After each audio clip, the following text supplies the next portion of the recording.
या देवी सर्वभूतेषु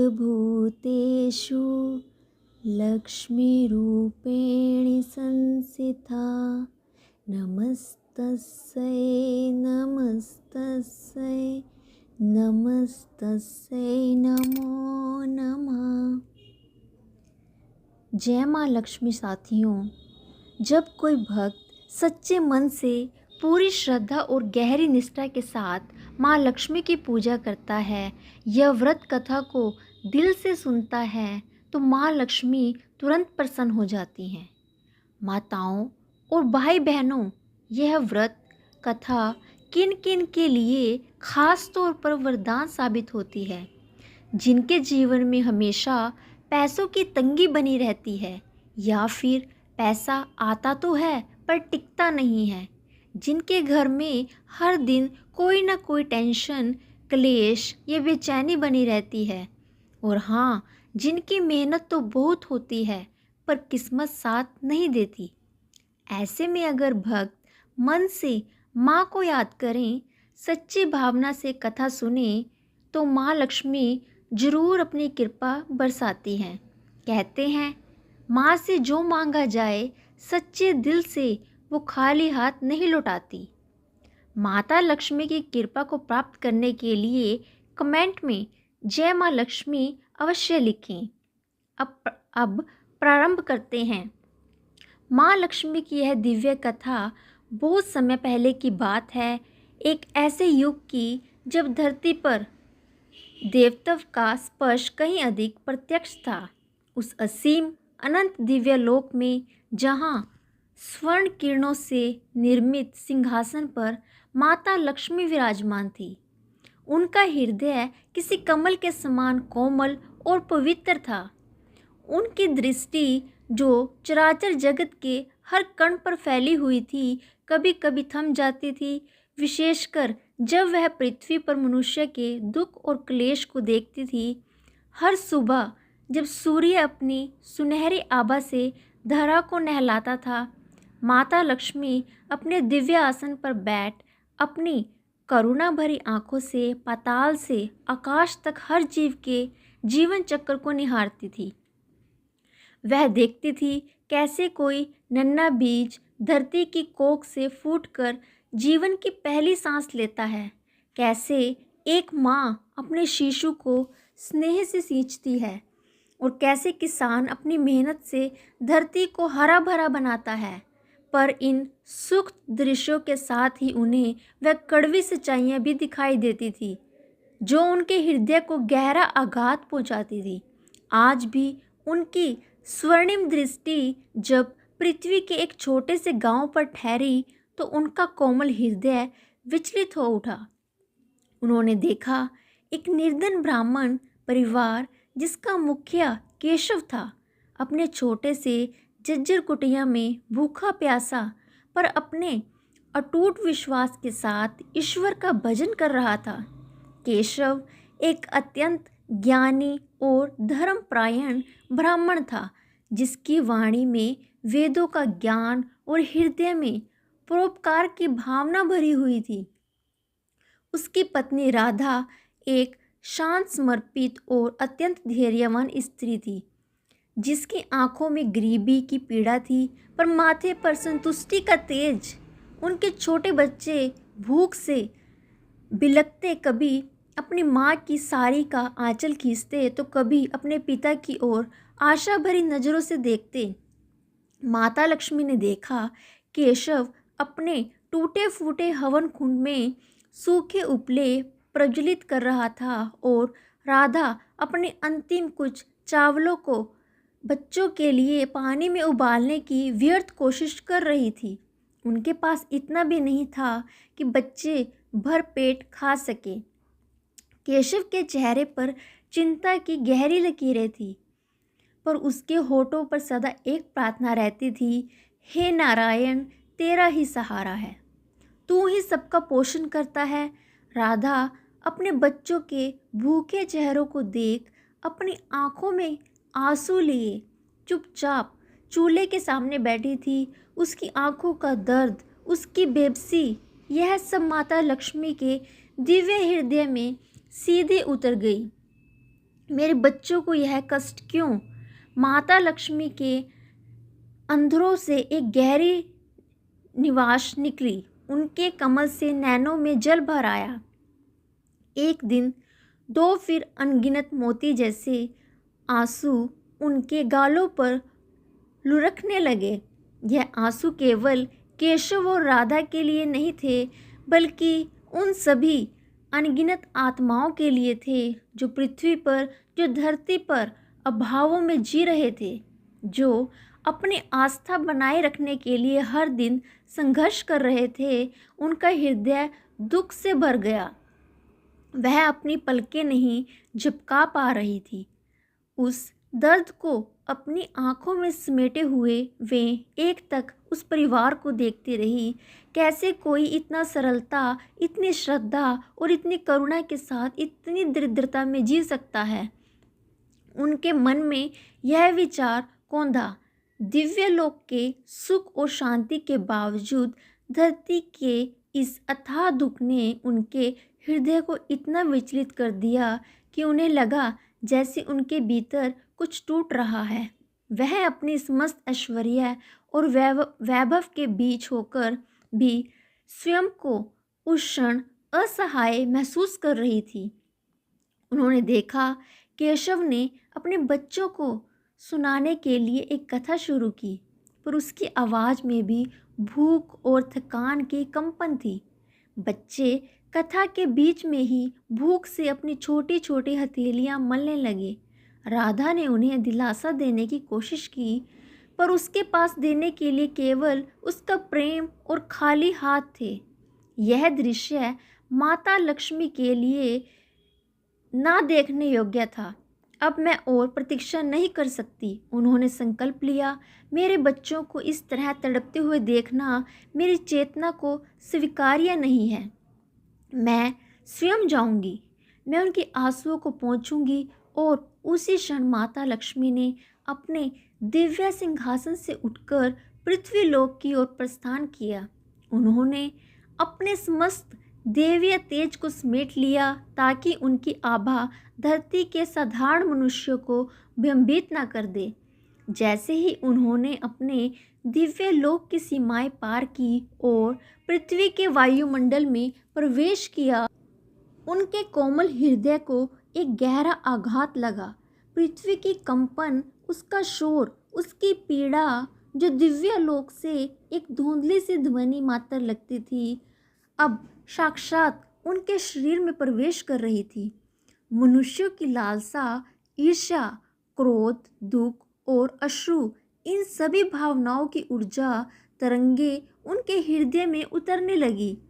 माता लक्ष्मी का हृदय, जो ब्रह्मांड की सबसे कोमल और शुद्ध भावनाओं से बना था, इस अपार भौतिक ऊर्जा को सहन न कर सका। उन्हें लगा जैसे उनका शरीर एक तीव्र वेदना से टूट रहा है। उनके सिर में तीखा दर्द उठा, उनके हाथ पैर शिथिल पड़ने लगे, उनकी दिव्य आभा मंद पड़ गई और उनकी चेतना धीरे धीरे लुप्त होने लगी। पृथ्वी के गुरुत्वाकर्षण और उसके जटिल मानवीय भावों को इतना तीव्र प्रभाव था कि देवी लक्ष्मी धन और ऐश्वर्य की साक्षात धरती की कठोर सतह पर एक बेहोश स्त्री के रूप में आ गिरी। एक पल के लिए पूरा ब्रह्मांड थम सा गया, जैसे उसने अपनी माँ को, अपनी जीवनंदा दायनी को इस तरह मूर्छित होते हुए देखा हो। गांव के एक सुनसान किनारे पर, जहां पिप्पल का एक पुराना पैर था, माता लक्ष्मी एक साधारण पर अत्यंत सुंदर स्त्री के रूप में निश्चित परी थी। उनकी साड़ी का रंग हल्का गुलाबी था, उनके केश खुले हुए थे और उनके मुख पर एक शांत पर पीड़ा भरा भाव था। उसी समय केशव, जो जंगल से सूखी लकड़ियां बीन रहा था, पास से गुजरा। उसकी दृष्टि उस बेहोश स्त्री पर पड़ी। एक पल के लिए वह ठिठक गया। इतनी सुंदर स्त्री इस सुनसान जगह पर ऐसे निश्चित, उसके मन में पहले चिंता फिर करुणा का भाव उमड़ा। उसने देखा उनके माथे पर पसीने की बूंदें थी और उनके वस्त्र धूल से सने हुए थे। केशव स्वयं गरीब होते हुए भी किसी को कष्ट में नहीं देख सकता था। उसके हृदय में दया का भाव उमड़ गया। उसने अपनी सारी लकड़ियां एक तरफ रखी और तेजी से उस स्त्री के पास पहुंचा। देवी, आप कौन हैं? क्या हुआ आपको? केशव ने धीरे से पूछा, पर कोई उत्तर नहीं मिला। उसने अपने कांपते हाथों से उनके माथे को छुआ। वह गर्म था। हे भगवान, यह तो बेहोश है। केशव ने तुरंत अपनी छोटी सी जल की मटकी निकाली और उनके मुख पर कुछ बूंदें डाली। फिर उसने अपने फटे हुए वस्त्र का एक टुकड़ा फाड़ा और उसे पानी में भिगोकर उनके माथे पर रखने लगा। वह नहीं जानता था कि वह जिसे साधारण स्त्री समझ रहा है, वह तो साक्षात जगत जननी माँ लक्ष्मी है। उसके लिए वह बस एक पीड़ित आत्मा थी जिसे सहायता की आवश्यकता थी। उसका हृदय दर्द से भर गया जब उसने देखा कि देवी के मुख पर चिंता की गहरी रेखाएं हैं, जैसे उन्होंने पृथ्वी का सारा दुख अपने भीतर समेट लिया हो। कुछ क्षणों बाद माता लक्ष्मी ने धीरे धीरे अपनी पलकें खोली। उनकी दृष्टि जब केशव पर पड़ी तो उन्होंने उसके मुख पर प्रेम, करुणा और निस्वार्थ सेवा का भाव देखा। वह कुछ देर तक उसे देखती रही, जैसे अपनी मूर्छा का कारण और अपने इस भक्त की पवित्रता को समझ रही हूँ। आप कौन है देवी? क्या आपको चोट लगी है? केशव ने फिर से पूछा। उसकी आवाज़ में सच्ची चिंता थी। माता लक्ष्मी ने एक गहरी सांस ली। उनके होठों पर एक हल्की मुस्कान आई जो ब्रह्मांड की समस्त पीड़ा को एक पल के लिए भुला देने वाली थी। मैं ठीक हूँ वत्स, बस थोड़ी थकान। केशव ने उन्हें उठाने में मदद की।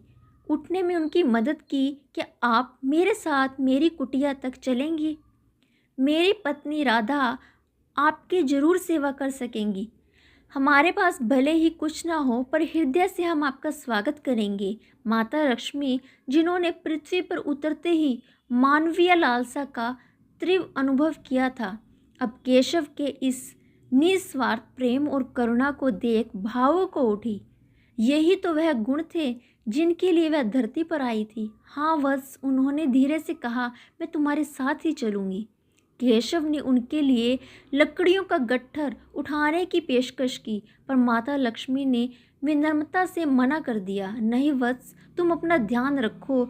जब वे केशव की कुटिया पहुँचे, राधा ने उन्हें देखा। उसके मुख पर पहले आश्चर्य, फिर थोड़ी हिचकिचाहट आई। इतनी दिव्य आभा वाली स्त्री उनके घर कैसे? पर केशव ने उसे समझाया और राधा ने तुरंत अपने मन की सभी शंकाओं को त्याग कर उस अतिथि का स्वागत किया। आइए देवी, हमारे छोटे से घर में आपका स्वागत है। बच्चों ने भी उस सुंदर देवी को देखा। उनके मुख पर एक मासूम जिज्ञासा थी। माता लक्ष्मी ने उन्हें देखकर मुस्कुराया और उनके मन को क्षण भर के लिए शांत कर दिया। राधा ने तुरंत अपने पास बची हुई थोड़ी सी इमली और नमक से एक शरबत बनाया और माता लक्ष्मी को पीने के लिए दिया। हमारे पास इससे अधिक कुछ नहीं है देवी, पर यह हमारे हृदय का प्रेम है। माता लक्ष्मी ने शरबत पीते ही महसूस किया कि यह केवल इमली और नमक नहीं, बल्कि राधा के हृदय की शुद्ध भक्ति और प्रेम था, जिसने उनके भीतर की थकान को हर लिया। धन्यवाद बेटी, उन्होंने कहा, यह अमृत से भी बढ़कर है। कुछ पल की शांति के बाद माता लक्ष्मी ने केशव और राधा से कहा, मैं तुम्हारे घर में कुछ दिन रहना चाहती हूँ, यदि तुम मुझे अनुमति दो। केशव और राधा ने एक दूसरे की ओर देखा। उनके पास खाने को ठीक से कुछ भी नहीं था। रहने की जगह छोटी थी, पर उन्होंने एक पल भी संकोच नहीं किया। यह हमारा सौभाग्य होगा देवी, केशव ने कहा। आप जब तक चाहें यहाँ रह सकती हैं। माता लक्ष्मी ने उनके घर में वास कर लिया।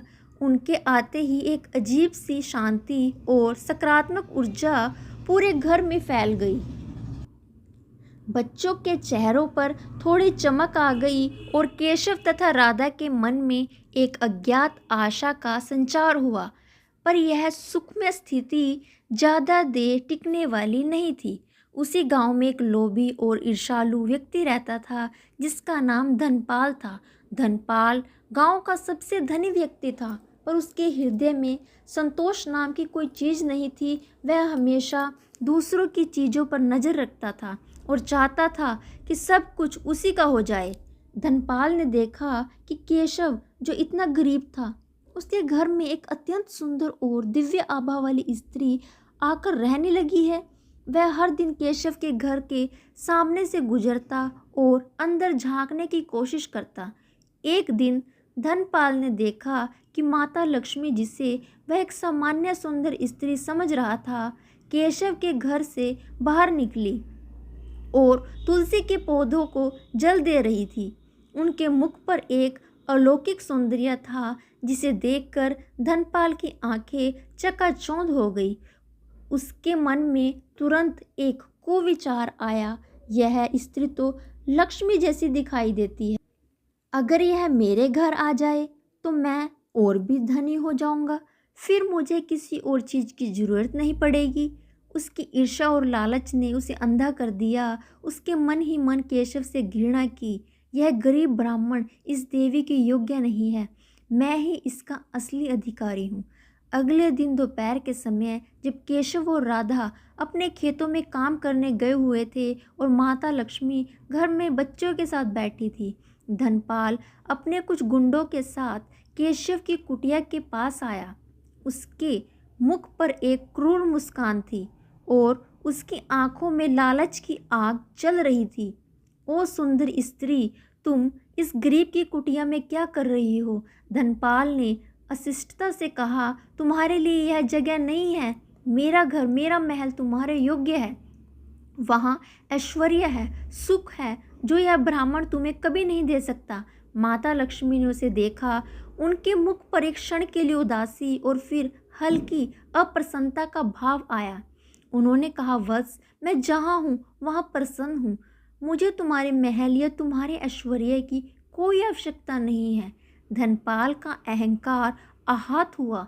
क्या तुम मुझे मना करोगी? तुम जानती नहीं मैं कौन हूँ। उसने दहाड़ा, मैं इस गांव का सबसे धनी व्यक्ति हूँ और मैं तुम्हें अपने घर ले जाने आया हूँ। तुम मेरी हो। माता लक्ष्मी ने शांत स्वर में कहा, लालच मनुष्य के विनाश का कारण बनता है वत्स। धनपाल, तुम्हें इस राह पर नहीं जाना चाहिए। पर धनपाल पर उनकी बातों का कोई असर नहीं हुआ। उसे लगा यह स्त्री उसे उपदेश दे रही है। उसकी आंखों में क्रोध और वासना का मिश्रण उभरा। बंद करो यह बकवास, तुम अपनी मर्जी से नहीं चलोगी तो मैं तुम्हें बलपूर्वक यहाँ से ले जाऊंगा। उसने अपने गुंडों को इशारा किया, पकड़ो इसे और मेरे घर ले चलो। तो गुंडों ने माता लक्ष्मी की ओर बढ़ना शुरू किया। बच्चों जो यह सब देख रहे थे भय से कांप उठे और अपनी माँ के पास दुबक गए। माता लक्ष्मी ने बच्चों को अपनी बाहों में समेट लिया और उनके मुख पर एक दृढ़ भाव आया।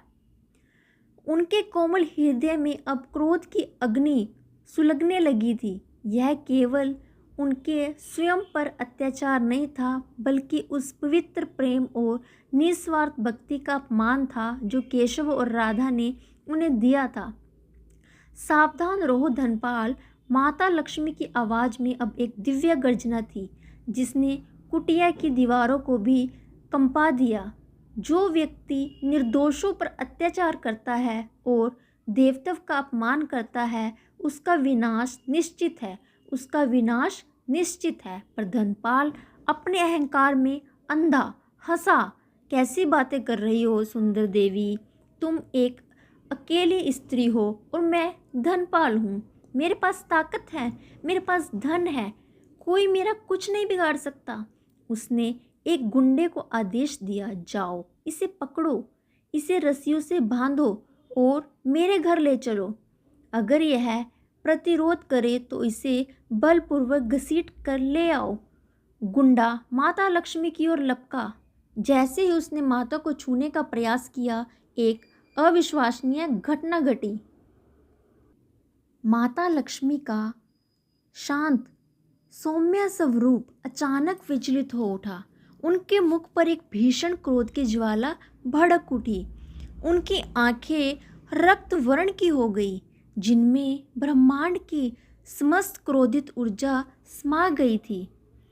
उनके बाल खुले और हवा में लहराने लगे, जैसे गरजते हुए तूफान के काले बादल। उनके शरीर से एक तेज निकलने लगा, जिसने पूरे वातावरण को लालिमा से भर दिया। कुटिया की दीवारें कांपने लगी, पीपल के पत्ते भय से झड़ने लगे और आकाश में काले बादल घिर आए। उनका दिव्य शांत स्वरूप अब एक भयानक क्रोधित रूप में बदलने लगा था।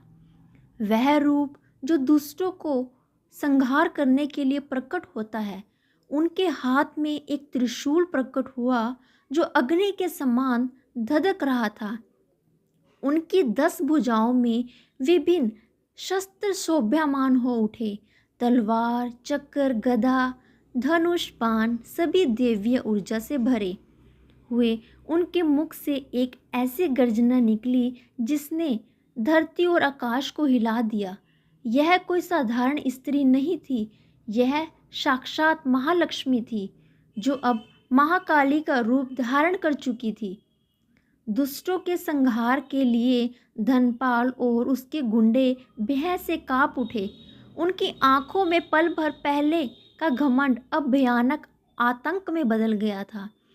वे अपने प्राण बचाने के लिए इधर उधर भागने लगे, पर कहाँ भागते? देवता के क्रोध से भला कौन बच सकता है? तूने मेरी करुणा को मेरी कमजोरी समझा। मुझे धनपाल माता लक्ष्मी की क्रोधित आवाज ब्रह्मांड में गूंजी। तूने उस पवित्र प्रेम का अपमान किया जिसने मुझे इस धरती पर बुलाया। तूने एक निर्दोष परिवार को कष्ट पहुंचाने की कोशिश की। अब तेरा विनाश निश्चित है। रौद्र रूप धारण किए माता लक्ष्मी ने अपनी एक भुजा से त्रिशूल उठाया और पहले उस गुंडे पर वार किया जिसने उन्हें छूने की कोशिश की थी। गुंडा एक चीख के साथ राख में बदल गया, जैसे वह कभी अस्तित्व में था ही नहीं। दूसरे गुंडे को, जो भय से भागने की कोशिश कर रहे थे, माता के चक्कर और बाणों का शिकार हो गए। वे जहाँ थे वहीं गिर पड़े और उनके शरीर मिट्टी में मिल गए, जैसे उन्हें कभी किसी ने देखा ही ना हो। धनपाल, जो अब पूरी तरह से भयभीत हो चुका था, अपनी जान बचाने के लिए भागा। उसकी आंखों में मौत का डर साफ झलक रहा था। उसका सारा धन, उसकी सारी शक्ति उसे उस पल बिल्कुल व्यर्थ लगने लगी। वह चिल्लाया, नहीं देवी, मुझे क्षमा करें, मैंने भूल की। पर माता लक्ष्मी के क्रोधित रूप के लिए अब कोई क्षमा नहीं थी। उन्होंने अपने एक हाथ से उसे पकड़ा। धनपाल, जो स्वयं को इतना शक्तिशाली समझता था, अब एक छोटे से कीड़े की तरह उनके हाथों में कांप रहा था। उसके शरीर से प्राण निकल रहे थे, उसकी आंखें बाहर आ रही थी। तूने लालच के लिए दूसरों का घर उजाड़ने की कोशिश की। माता ने गर्जना की। तूने उस शक्ति का अनादर किया जो सृष्टि का पोषण करती है। तेरा अहंकार ही तेरा अंत है। और एक ही पल में माता लक्ष्मी ने अपनी रौद्र शक्ति से धनपाल को वहीं भस्म कर दिया। उसकी राख हवा में उड़ गई, जैसे वह कभी था ही नहीं। एक लोभी और अहंकारी व्यक्ति का अंत हो चुका था। पूरा गांव इस भयानक दृश्य का साक्षी बना। आकाश में बिजली कड़की, हवाएं तेज हो गई और धरती कांप उठी। केशव और राधा, जो खेतों से लौटे, इस भयानक दृश्य को देख हक्के बक्के रह गए। उनके हृदय में भय और विस्मय दोनों थे। उन्होंने देखा वह सुंदर स्त्री जिसे उन्होंने अपने घर में शरण दी थी, जिसे उन्होंने अपने घर में शरण दी थी, अब साक्षात महादेवी का रूप धारण किए हुए खड़ी हुई थी और उनके सामने केवल राख के ढेर पर थे। उनके सामने राख के ढेर पड़े थे। बच्चे भय से रो रहे थे और उन्होंने अपनी माँ राधा के आंचल में मुख छिपा लिया था। माता लक्ष्मी ने धीरे धीरे अपनी रौद्र छवि को समेटा। उनका क्रोध शांत हुआ और उनकी आंखों में फिर से करुणा का भाव लौटने लगा। उन्होंने केशव और राधा को देखा जो भयभीत होकर कांप रहे थे। मेरे बच्चों, डरो मत। माता लक्ष्मी की आवाज़ अब शांत और मधुर थी, पर उसमें एक दिव्य गंभीरता थी। जो यहाँ हुआ वह आवश्यक था। दुष्टों का संहार ही धर्म की रक्षा है। दुष्टों का संहार ही धर्म की रक्षा है। केशव और राधा अब उनके चरणों में गिर पड़े। देवी, आप कौन हैं? आपने यह क्या किया? केशव ने कांपते हुए पूछा। माता लक्ष्मी ने एक हल्की मुस्कान के साथ कहा, मैं लक्ष्मी हूँ वत्स, धन और ऐश्वर्य की देवी। मैं तुम्हारे निस्वार्थ प्रेम और करुणा को देखकर तुम्हारे पास आई थी। राधा ने अपने बच्चों को गले लगाया और देवी की ओर देखा। उसकी आंखों में आंसू थे, पर इस बार यह आंसू कृतज्ञता के थे, भय के नहीं। देवी, हमने आपको एक साधारण स्त्री समझा, हमें क्षमा कीजिए। नहीं मेरे बच्चों, माता लक्ष्मी ने कहा, तुमने मुझे एक साधारण स्त्री नहीं समझा, तुमने मुझे एक असहाय जीव समझा जिसे सहायता की आवश्यकता थी। यही तुम्हारा सबसे बड़ा गुण है, करुणा। और धनपाल ने मुझे एक वस्तु समझा जिसे वह बलपूर्वक अपना बना सकता था। यही उसका विनाश था। माता लक्ष्मी ने अपने कोमल हाथों से केशव और राधा को उठाया। उनके मुख पर फिर से वही शांत प्रेममयी आभा लौट आई थी। तुमने अपने हृदय में जो प्रेम और शुद्धता रखी है वही सच्चा धन है। आज से तुम्हारे सारे दुख दूर होंगे। और उसी पल एक चमत्कार हुआ। केशव की जर्जर कुटिया धीरे धीरे एक सुंदर भवन में बदलने लगी। उसकी दीवारें ईंटों और चूने की जगह संगमरमर से चमकने लगी।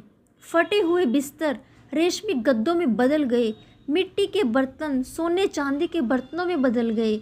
बच्चों के हाथों में सुंदर खिलौने आ गए और उनके सामने स्वादिष्ट मिठाइयों का ढेर लग गया। खेत में खरी फसलें पल भर में पक गई और सोने सी चमकने लगी। पूरा वातावरण धन धान्य और समृद्धि की सुगंध से भर गया।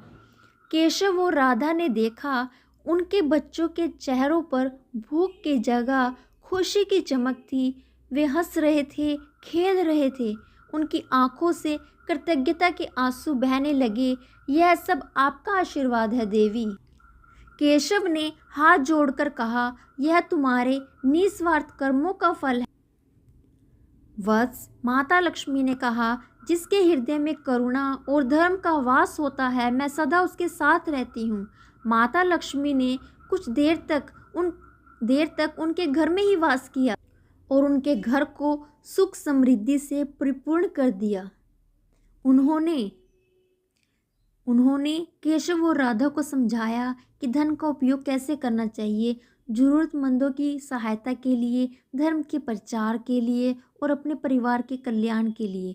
अंत में जब उनका कार्य पूरा हो गया और केशव का परिवार सुख समृद्धि से भर गया, माता लक्ष्मी ने विदा लेने का निर्णय लिया। मेरे बच्चों, अब मुझे जाना होगा, उन्होंने कहा। केशव और राधा उनके चरणों में गिर पड़े। देवी, हमें छोड़कर न जाएं। आपके बिना हम कैसे रहेंगे? माता लक्ष्मी ने उन्हें उठाया। मैं कभी तुम्हें छोड़कर नहीं जाऊंगी। मेरे बच्चों में सदा तुम्हारे हृदय में वास करूंगी। जहाँ करुणा और प्रेम है, बस यह याद रखना, धन का सदुपयोग करना और कभी भी लोभ और अहंकार को अपने भीतर प्रवेश न करने देना, क्योंकि जहाँ लोभ और अहंकार होता है वहाँ लक्ष्मी कभी टिकती नहीं है। फिर एक दिव्य प्रकाश के साथ माता लक्ष्मी अपने दिव्य लोक की ओर प्रस्थान कर गई। उनके जाते ही पूरा घर एक बार फिर शांत हो गया, पर इस बार वह शांति, समृद्धि और संतोष की थी। केशव और राधा उनके बच्चों के साथ एक खुशहाल और समृद्ध जीवन जीने लगे और उन्होंने कभी भी माता लक्ष्मी के उपदेशों को नहीं भुलाया। उन्होंने अपने धन का उपयोग समाज के कल्याण के लिए किया और उनकी कथा पीढ़ियों तक यह सिखाती रही कि सच्चा धन केवल लक्ष्मी से नहीं बल्कि हृदय की पवित्रता, करुणा और निस्वार्थ प्रेम से मिलता है। और जहाँ यह गुण होते हैं वहाँ लक्ष्मी स्वयं खींची चली आती है, कभी एक असहाय स्त्री के रूप में तो कभी एक रौद्र देवी के रूप में, पर सदा न्याय और धर्म की स्थापना के लिए। और दिव्य लोक में बैठी माता लक्ष्मी आज भी पृथ्वी पर मनुष्य को निहारती हैं। उनके हृदय में आज भी कभी कभी दुख उमड़ता है और उनकी आंखों से आंसू बहते हैं जब वह मानवीय पीड़ा और लोभ को देखती हैं। पर केशव जैसे निर्धन ब्राह्मणों की निस्वार्थ भक्ति और करुणा को देखकर उनके मुख पर एक शांत मुस्कान आ जाती है जो पूरे ब्रह्मांड को प्रकाशित कर देती हैं। वे जानती हैं कि पृथ्वी पर जब तक एक पवित्र हृदय वाले लोग हैं, धर्म की ज्योति कभी बुझेगी नहीं और उनकी करुणा का वास सदा पृथ्वी पर बना रहेगा। साथियों, इस वीडियो में माँ लक्ष्मी की पावन व्रत कथा यहीं पर होती है समापन। माता लक्ष्मी की कृपा आप सभी पर बनी रहे, आपके जीवन में सदैव सुख, शांति, समृद्धि और सकारात्मक ऊर्जा का संचार होता रहे। यह विशेष दिन न केवल भक्ति भाव से भर देता है बल्कि हमारे जीवन में एकता, प्रेम और आस्था का संदेश भी लेकर आता है। माता लक्ष्मी की कथा को सुनने के लिए हृदय से आपका बहुत बहुत धन्यवाद। कृपया अपने विचार और अनुभव कमेंट में अवश्य साझा करें और जय माँ लक्ष्मी लिखना न भूलें।